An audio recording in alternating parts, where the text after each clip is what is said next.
Berg. The matrix of leadership is to you, old friend.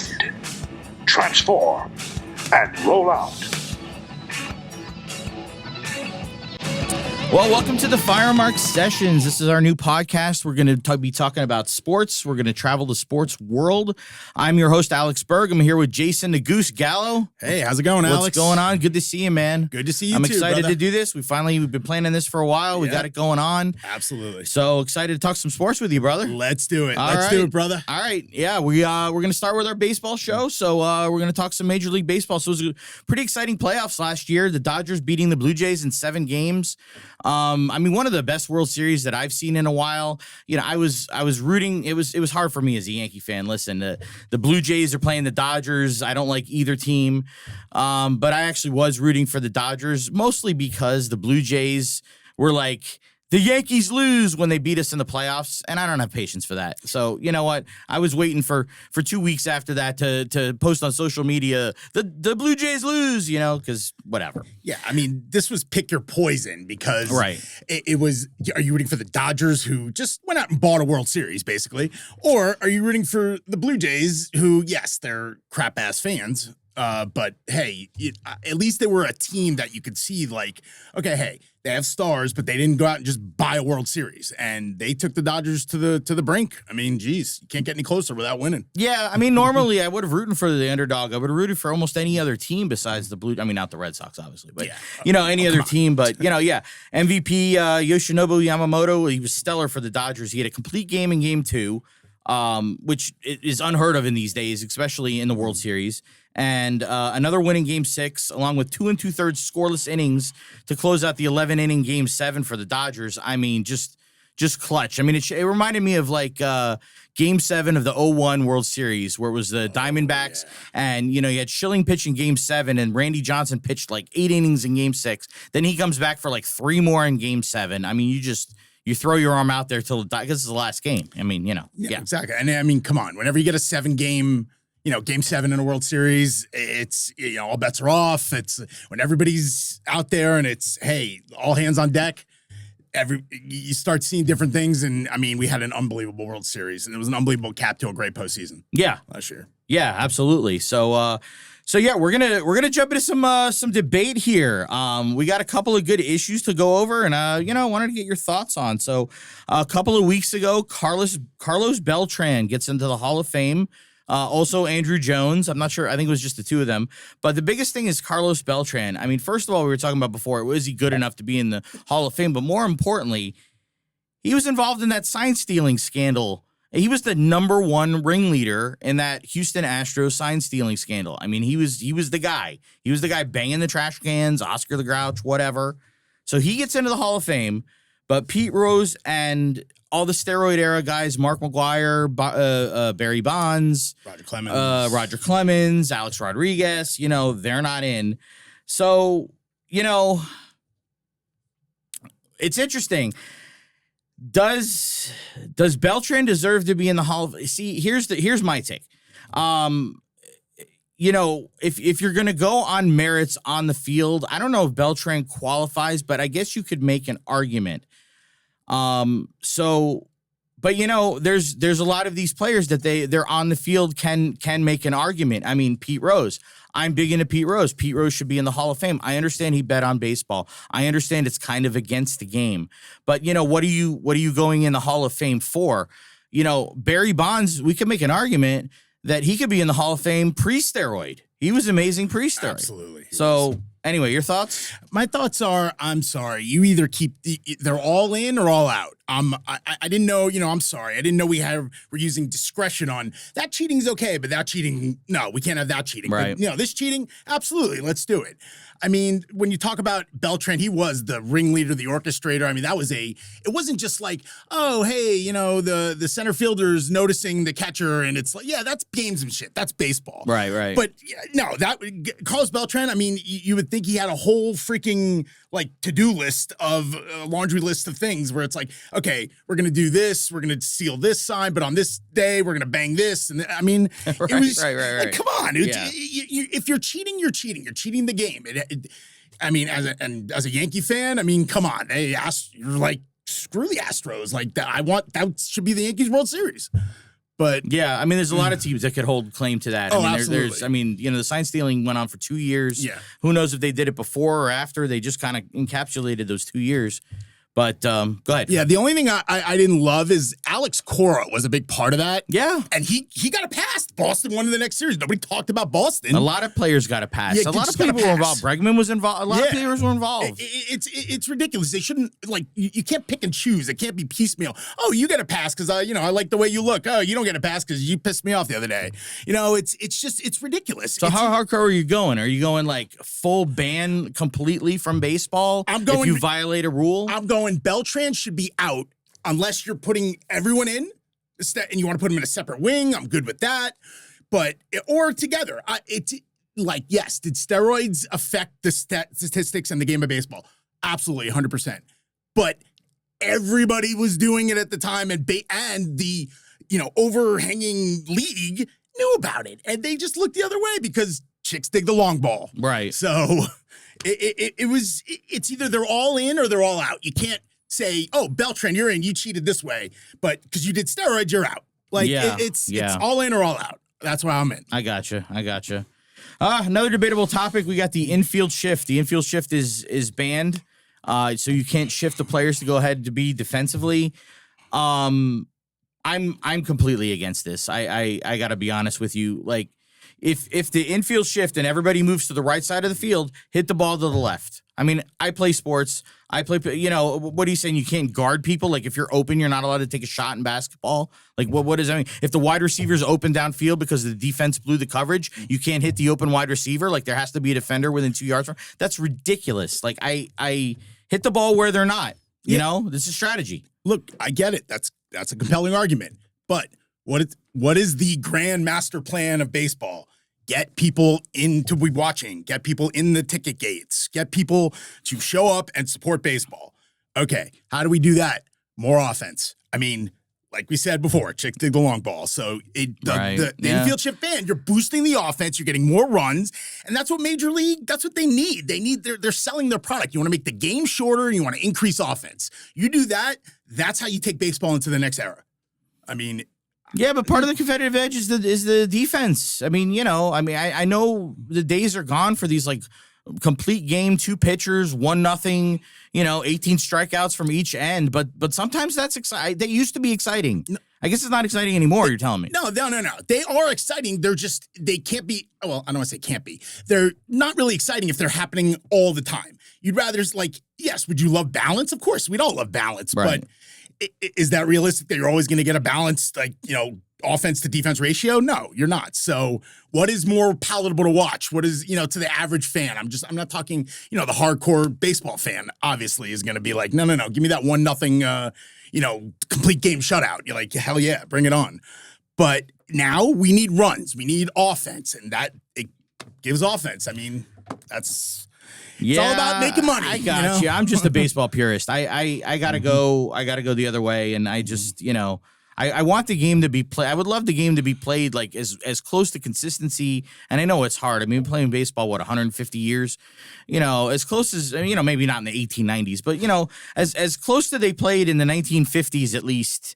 As we could, because the greatest era, all those Yankees teams and playing the Dodgers. I don't know, whatever. That's just my take. Go ahead. But you have more. I mean, the only thing is, I agree with what you're saying. But the only problem to that is we're trying to sell it. I get it. You're trying to sell it. You got to get into the times, technology. I mean, I get it. You got so many more things out there nowadays that you did in the 1950s and 1960s. So it's all competition. And speaking of that, another big one, because now we got the video and everything like that, automated balls and strikes. So they got automated balls and strikes. They're experimenting with it in the minor leagues, getting rid of the umpire, getting rid of the home plate umpire and have it all automated. No, there's got to be a human element to it, in my opinion.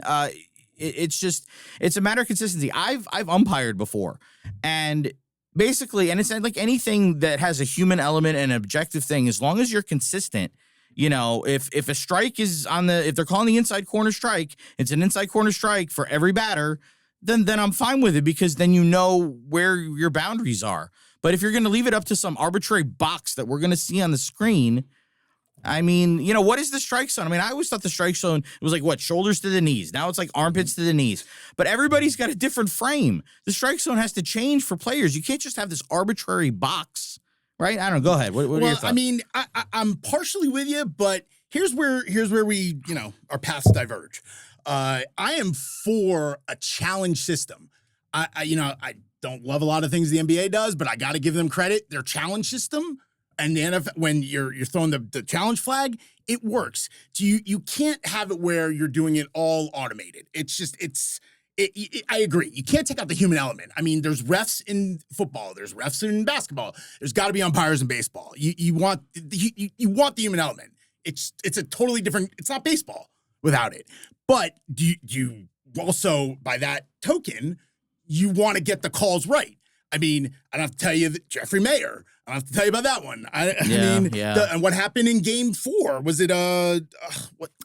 Mookie Betts with the fan interference. Right. I mean, you got to get the calls right, but you need the game to be moving forward. What's the best balance of both worlds?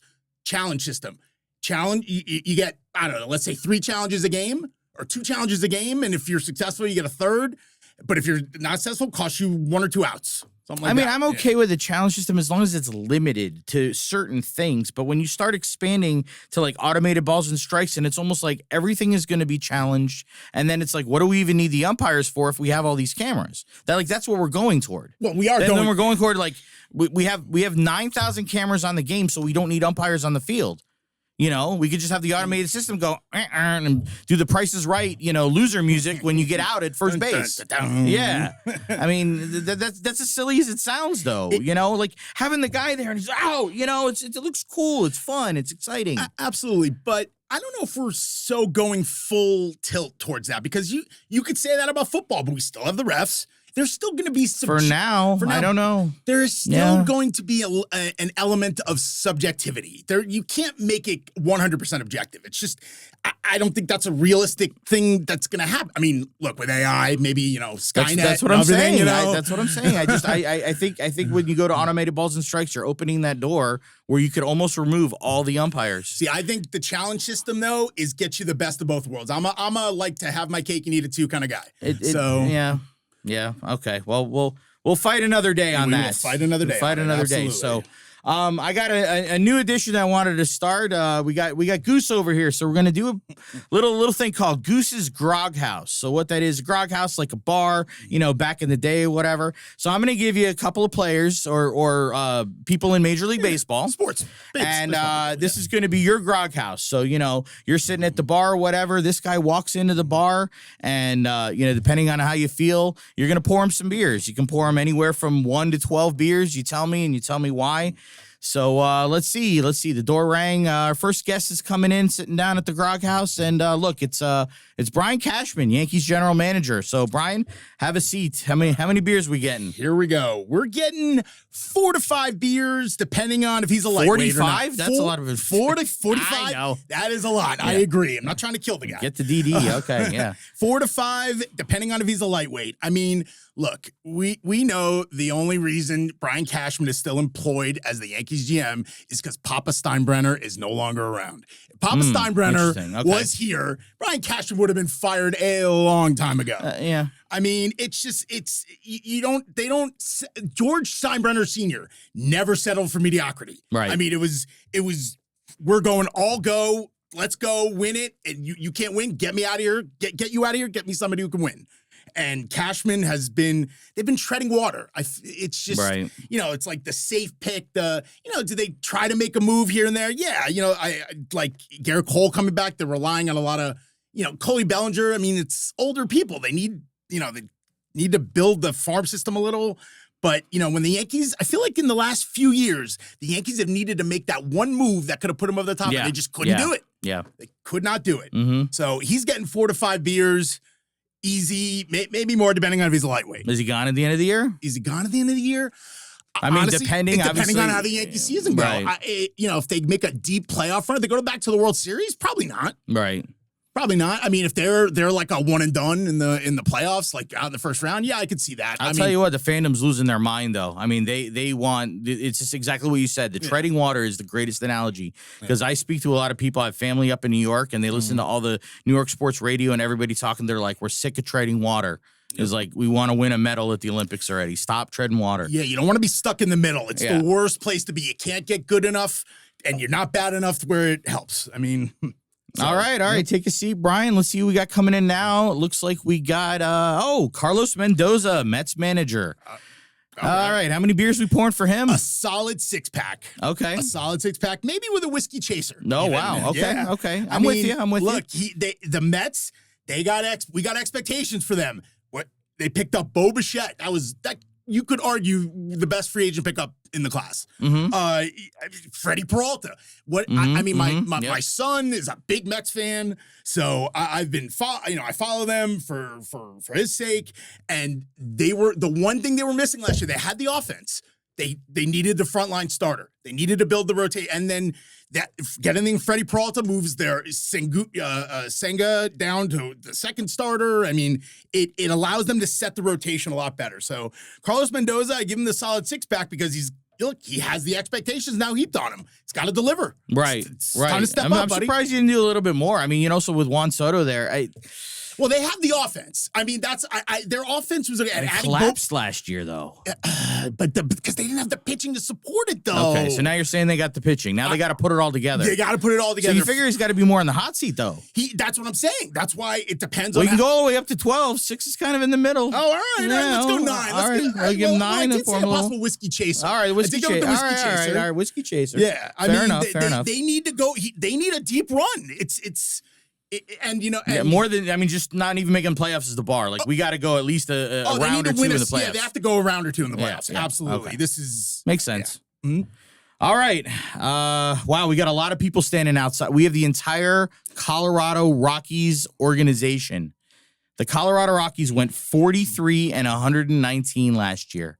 That's a lot of losses. That is. I don't know what the record is, but that's got to be close. You play 162 games, you only won 43 games. That is crap. Yeah, you should have accidentally won more games. Right. And especially when you're playing in Denver, where, you're supposed to have like better long ball because of the atmosphere, exactly. and it's supposed to be a hitter's park. Yeah. So why aren't you getting hitters to hit in your park? They're playing half the games there. I'm going to tell you why they're not getting it. How many beers are they getting? Well, first of all, we're calling a designated party bus. Okay, nice. Like designated driver party bus. That's where we're going. More than 12. A lot more than 12.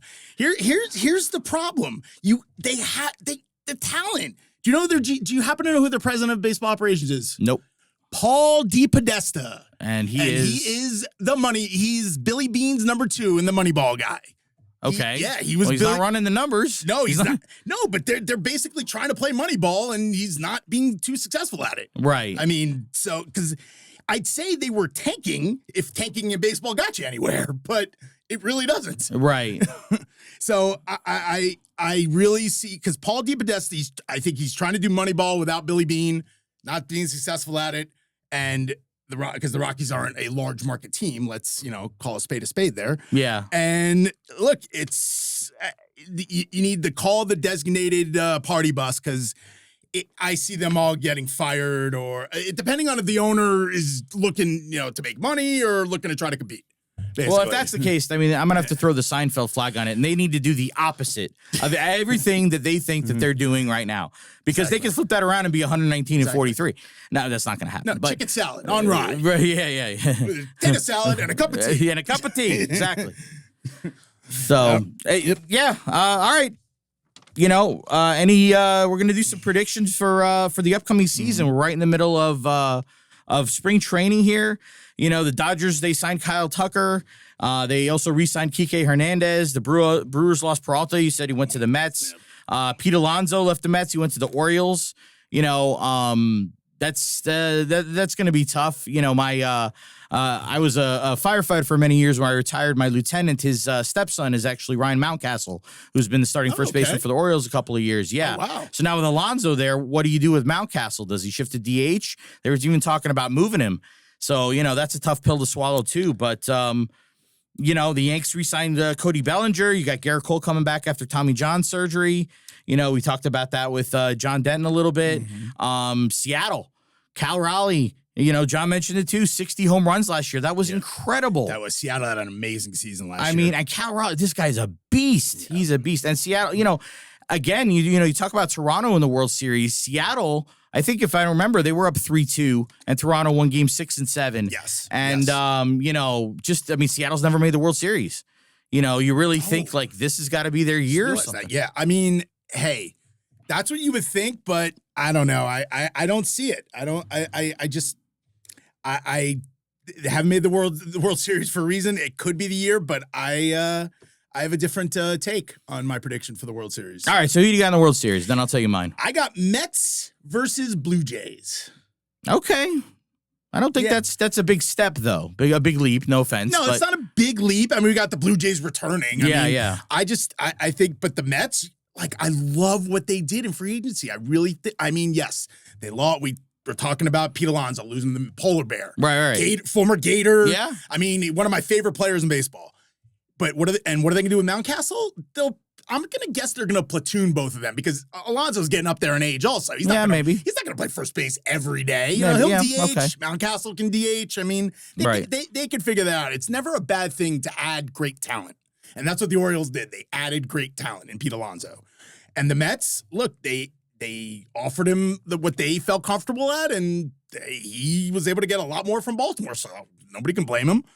But I really love Bo Bichette and Freddie Peralta. Like, I'm very high on them to, supplement Juan Soto, to supplement. Oh, and then the other trade they made for who's the Mets, like Mr. Met that they got rid of.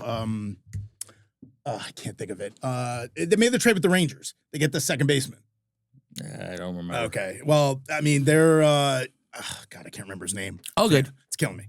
But I got Mets versus Blue Jays, and I got the Blue Jays winning in 6. Okay. I think Philly's going to come out of the National League. They have a good team. They have everybody returning. They did well last year. They didn't do well in the playoffs, obviously, and nobody's kind of really looking at them. Everybody's kind of looking at the Mets. And the Mets don't have any sort of history. Not that history really matters, but I don't think they have any history. And then obviously I go against what I'm saying about history because I'm picking Seattle in the AL. Big history. Well, not that they have big history, but last year they did very well. That was great. They're returning, a good team. You got Cal Raleigh. It's a World Series I'd like to see. I'd like to see different teams in the mix. Little smaller markets than, the New York, Los Angeles market that you're talking. Oh, no, you said Blue Jays. I'm sorry. No, Mets versus Blue Jays. Mets versus Blue Jays. I'm sorry. So the Mets take the Dodgers out, huh? I think so. Okay.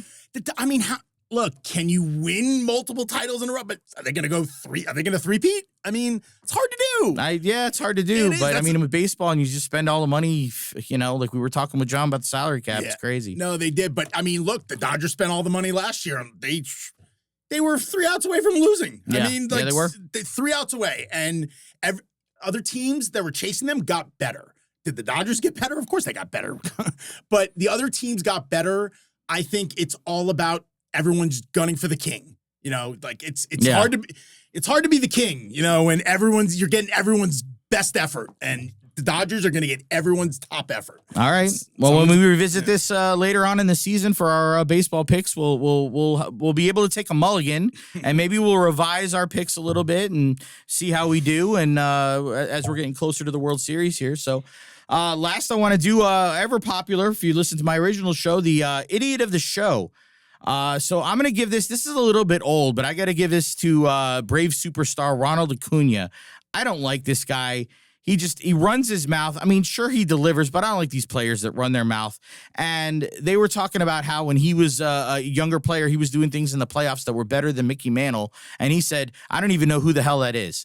I said, you know what? Get out of here. You don't know who Mickey Mantle is. If you're not going to respect the game and the players that came before you, get out. Get out. I don't care how. Get out. That is blasphemy. And Ronald Acuna's punishment is to have to be duct taped to a chair and watch on repeat the movie 61.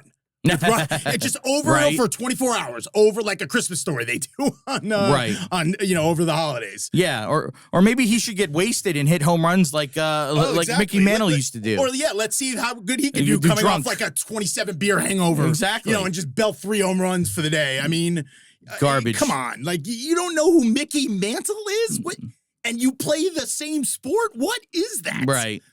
So yes. So Ronald Acuna, you're our idiot of the show. Thank you very much. We'll see if you improve, but Yeah. 3-time MVP, won the Triple Crown. You don't top 15, 20 greatest baseball players of all time. Yeah. Like probably top 10. You can probably say top 10. Sure. You don't know who that is? Like, come on. Garbage. Thanks for your idiot of the show, Ronald. So yes, exactly. Anyway, that's our baseball show. Hope you guys enjoyed it, and we'll be back with another. We're going to tour the sports world a little bit more on the next session, so hope you can join us for that.